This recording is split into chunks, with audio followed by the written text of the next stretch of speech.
And the marathon continues, and we celebrate you today. All right. So absolutely. Absolutely. You mentioned his name, so I had to. Yeah. Damn straight. Definitely. I just came off of I performed for the Hustle Awards, the first ever inaugural Hustle Awards, where we honored the men in our community in Brooklyn. Yes. And that was one of the most rewarding experiences of my life. You know, we had kids in the building, we had teenagers, we had elders, we had all types a congressman in there, we had a bunch of politicians. Like, there was so many people in that building, and just to honor these men, I felt like it was so long overdue. So shout out Sassy Side Entertainment. Yep. You know what her outfit's saying to me? She's ready to go on stage right now. I have watched other videos, and your energy is crazy, by the way. Yo, thank you for tuning in. I was watching, matter of fact, I watched one of her videos yesterday, and I watched another video on Monday, and I'm like, yo, her energy is sick. Like, you just... Yo, I love what I do. So... I love what I do. I could tell. And people love what you do. I could tell. And you know what's even crazier? Thank you. But you know what's even crazier? When I wrote that song, I was so finally happy because I was dealing with a rap group. Okay. And I was basically going to be like the singer of that rap group. And I was so excited because I really like heavily rocked with them, believed in them, loved the message. They could really rhyme and rap and tell a story. So I was like, yo, I'm hyped.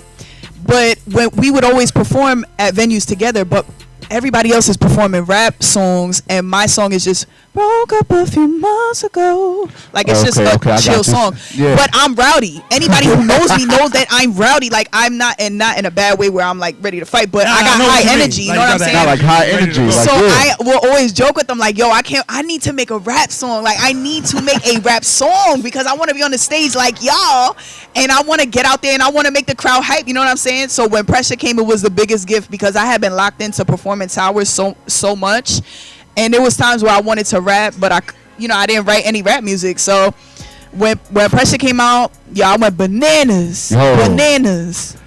People, I can see by the time you get to the second verse of that song, like, people are with you on the hook. Like, you can see people, and they're like people that recorded, they're singing it with you. Like, you can hear it. I'm like, oh, okay, this is real right here. I love that. This is real. Like, nah, you really got a movement going, and we applaud that. We appreciate that. Let me hit that. Let me get over here to my job. Let me get over here to my station. Learn them damn buttons.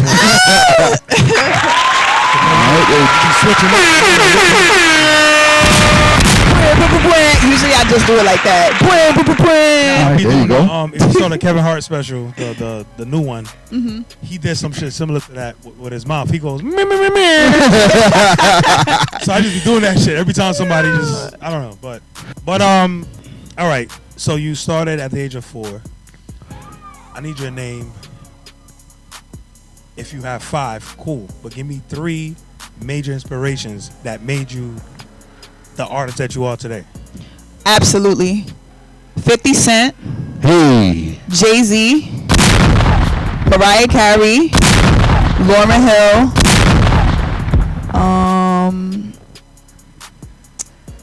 Who do I always listen to like every single day? Michael Jackson. Oh, definitely. Mike. All right. About to fight tonight. Now that's a strong. I like that. That's a strong list. That's one of the best lists I think we've ever heard. Like, seriously, like, what made it so strong? Mariah. Yeah, that's what I'm saying. Me and Mariah go back like babies with pacifiers. Oh, dirt dog, no liar. Keep your fantasy hot like fire. Jump. Okay. Now, due to certain circumstances, sounds like I jump tonight. Jump. Okay. No doubt. What made it strong is Mariah and Michael. Yeah, of course. We all love, respect 50, Jay-Z, and Lauren. Icon. But Michael and Mariah was what made it strong, because Mariah's an icon. You already know what she could do vocally. Yeah. Then you got Michael. Mariah Carey, that I always say she's my mother.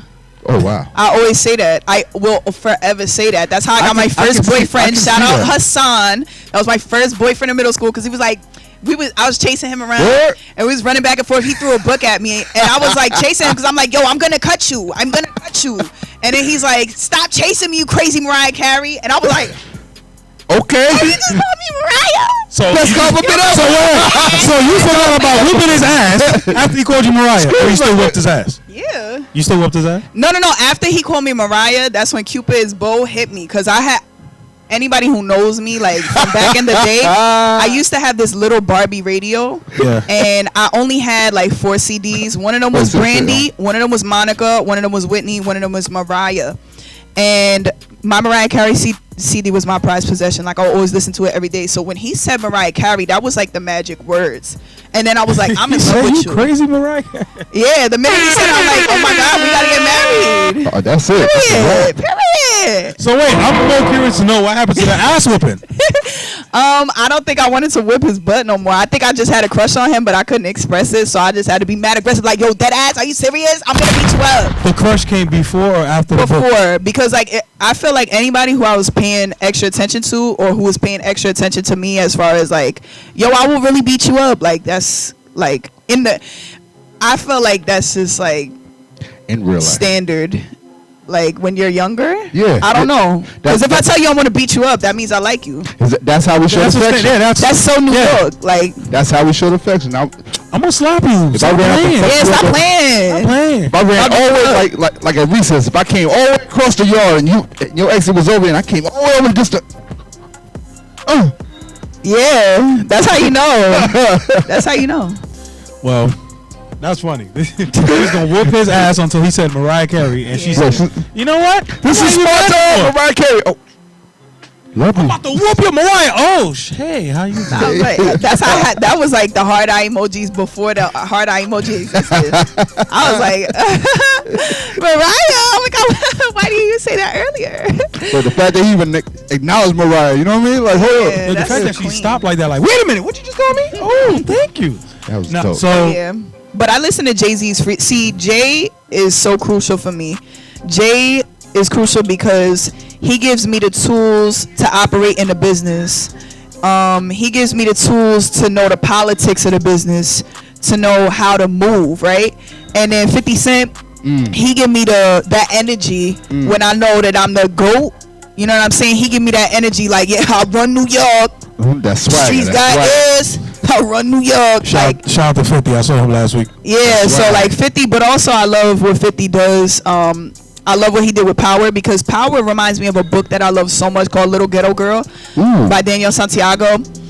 And that book gave me so much life. It's so compelling. It's more compelling than some of the Shakespeare that I've had to, I was in a Shakespeare company. I did a bunch. I did Othello. I did Macbeth. I did all these, A Winter's Tale. Little Ghetto Girl, I wish that I was in a Little Ghetto Girl company and instead of a Shakespeare company, because that book was compelling. I could not stop turning the page. I'm like, oh my God, what's going to happen to Keisha? What's going to happen to Sincere? It was good. The way you're describing it does kind of sound like Power a little bit. It does. Well, oh man, the story is very similar, I guess, in the lifestyles, because like Keisha is kind of like in the world. She used to be a drug lord, but then she went legit, and then she started dating a drug lord. So she's like living a high life. She is living a very luxurious life, but it's so much danger. And it's the drug business. No matter what business it is, it's still a business. So you're still losing sleep. You're still putting in sweat equity. It's just like, do you want to put it in for drugs or do you want to put it in for legit businesses? You know what I'm saying? Because drug dealers, they be running like it's a business. Like all the times of night, you worrying about your investments. So I don't know. It taught me a lot. That's what's up. All right. So where you from? I'm from the Bronx. Because I ain't really, he probably asked you more questions before I got here. So yeah, I'm from the Bronx, but I've lived all over. I've lived in Brooklyn. I've lived in Queens. I lived in Harlem. I lived in upstate New York. I've lived in Miami. I've lived all over. Like I've lived all over. Damn, you mentioned boroughs. Then you mentioned upstate. Then you mentioned Miami. Mm-hmm. All right, so upstate. What dragged you up there? School. Okay. What dragged you to Miami? My cousin told me, oh my God. My cousin Ashley was like, come down here. I love you so much. You're my twin. And she was like telling me basically I could get a bottle service job and I would be making money. And I was like, okay, I'm not doing anything besides that. You know what I'm saying? But if there's a way that I could go down there and visit you and get away from New York for the summer for the first time in my life like that, I'm going to go take that opportunity. When I got down there, the job fell through. And I had $300 to my name, and I was just down there. I was 17. This was between the year because I went to college at 16, so I was in between college years. And I was like, yo, by the end of that summer, I was like, yo, I'm a claw my way back to New York because I'm gonna finish school. I ain't staying down here. There ain't nothing down here.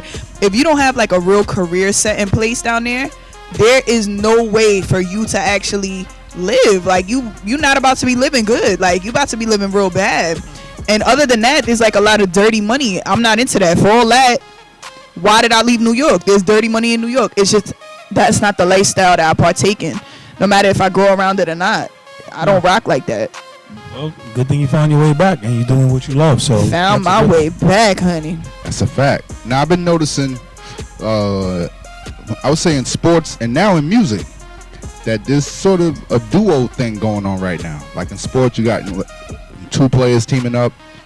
We just had Nicki and Megan team up for shout out to them for that. That was beautiful. I love the female camaraderie. I love that. Just Monday. Okay. Was it Monday? Okay. Sometime recently, I wrote on Facebook, Rick Ross album is trash, Hot Girl Summer is trash. Took me 3 days to change my mind about Hot Girl Summer. And Rick Ross album is fire, bro. What is you talking about? It's not really hitting me yet. Maybe 4 tracks. The thoughts and opinions of this man does not reflect anything that Vannahoshun is thinking about or feels in any way, shape, or form. Vannahoshun does not co-sign any of the statements that this brother just said. I'm leaving this show. So she get the whole shit. Yo, I'm good. Yo, she get the whole shit. Yo. Hello, young world. I am the TV, yo. Yo, that was dope. Word for word. That's what made me put that. Was dope. I saw TV. I saw it all on the screen and she was talking. Yo, I have a photographic memory. Also, I